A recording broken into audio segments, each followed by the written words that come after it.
All right, guys, we're back at it. Neighborhood picks. We're going to get started today on what I feel Conor McGregor's path should be going forward since what's gone on with him and where he's been through his career. So let me just get started. I have a I have a two-way street Conor could go down. He can go down door number one or door number two if I'm his management team. Okay? The guy has more money than God. He's got tons of dough. You look back short term, February, he got knocked out. UFC, the highest level, tough guys. He got knocked out in February, broke his leg bad a couple weeks ago. So Conor's got to ask himself the question, do I really need to do this? So I don't know which one I want to give you guys first. If the answer is yes, I'm going to hold that one. If the answer is no, I have the perfect scenario for McGregor. I think it's handwriting on the wall, and it makes a lot of sense. It could keep his competitiveness going. He's competing, and it's kind of falling into place all by accident because of circumstance.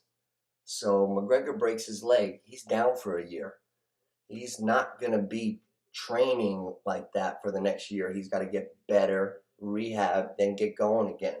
He's going to lose muscle mass. He's been real big on size lately. I know he's got the McGregor fast stuff, but he's always bumping up, trying to fight a guy 170. The guy walks around 167, 68 pounds. You know, okay. Let's call a spade a spade. Conor McGregor made his bones in the UFC at featherweight, 145 pounds. He came up, he was tearing shit up, he was beautiful to watch. And at that weight, his left was lethal. It was KO. His left, they could not take it. He went up and sliced and diced Eddie Alvarez at 155 once. And that started the delusion with McGregor that he could do anything, okay? Nate Diaz whooped his ass at 170 once. McGregor had to fight him the second time and leave his heart in that ring to barely beat him. And then we saw Masvidal run through him. And even Leon Edwards beat him easily and then got caught at the end, got a little shaky. But McGregor barely beat him. Khabib smashed him. Poirier now, when they were down at 145, now Dustin Poirier, he walks around 185, sometimes 190, I've heard. So that's a guy, when he fought McGregor 7 years ago at 145, he was obviously weak and drained. McGregor, that killed him, right? Poirier moved up to 55. He could probably fight at 70 if he wants. But now he's stronger, more durable. His punches are devastating, and he takes a good punch. McGregor, since he's been anytime up, I've seen him hurt multiple times. I've seen Floyd finish him. That's a $150 guy. But Poirier, it just looked like he was the stronger man in there twice. So, okay, you got a year to go. You're rehabbing. Now, let's just say you don't want to go back to the UFC. What do? It's right there. Jake Paul. Jake Paul. Everybody's on this Jake and Logan Paul phenomenon. They're super popular. This kid's shown that he can box a little bit. Tyron Woodley fight is going to be interesting because Woodley was a good UFC champion. He's got knockout power, but he's not a boxer. He came up as a wrestler, and Jake Paul is a boxer. He's not doing anything else. And he's doing well. And, most pros that come up, they fight tomato cans in the beginning anyway. So, he fought guys, and he did what he had to do. He knocked out Nate Robinson, an athlete, and then he fought a guy that was, Ben Askren. That didn't do it. Now, if he takes care of Woodley and keeps going, by next year, McGregor comes back, right? Well, do you want to go in against a Justin Gaethje or somebody crazy like that at your stubborn 155 or 170?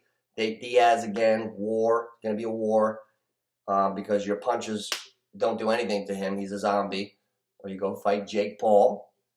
You earn a couple $1 million. You have a boxing match because you love to box. McGregor, he was getting ready to fight Pacquiao. Not sure what he was thinking there. That would have been bad for him. But he could go box Jake Paul and make a couple mil.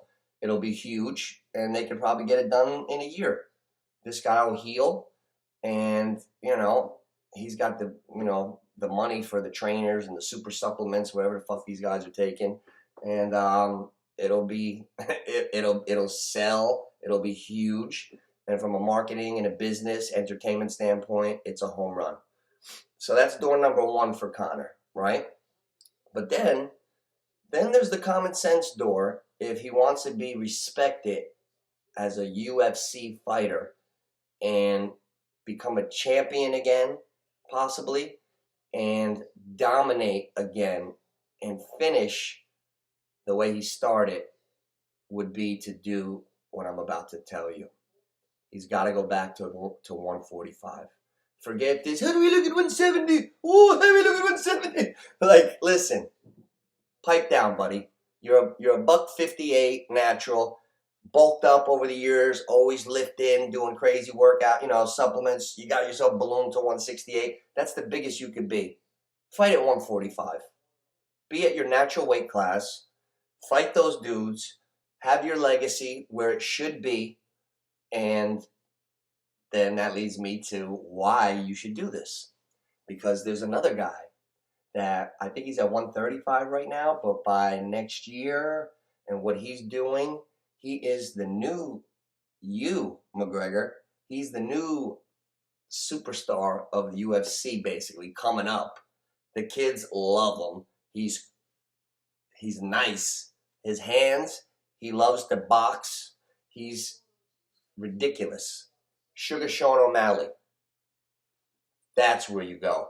That's where McGregor should go next. Dana White thinking, why are we going to throw him in these wars? You're not going to get years out of him. If he comes back, you have him fight Sugar Sean O'Malley at 145. McGregor's not going to be as bulked up anyway. He's going to lose a little muscle. You see his waist, it wouldn't be hard for him to make 145.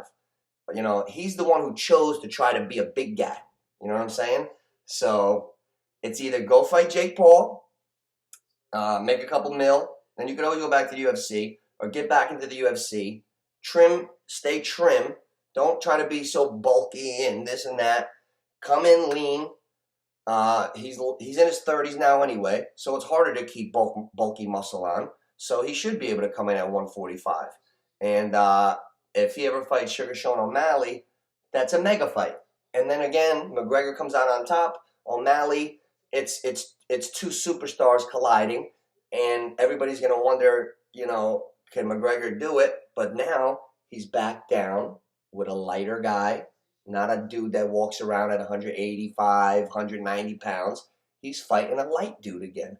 They're in the same ballpark. Now we're gonna go to skill, and then we're gonna see his left hand. And then we're going to see him probably take the shots better and stuff. But that's what he's got to do. He's got to either get to Triller or Showtime, wherever Jake Paul signed to now, or get back to the UFC and go down and wait, because I don't think he belongs with those bigger guys.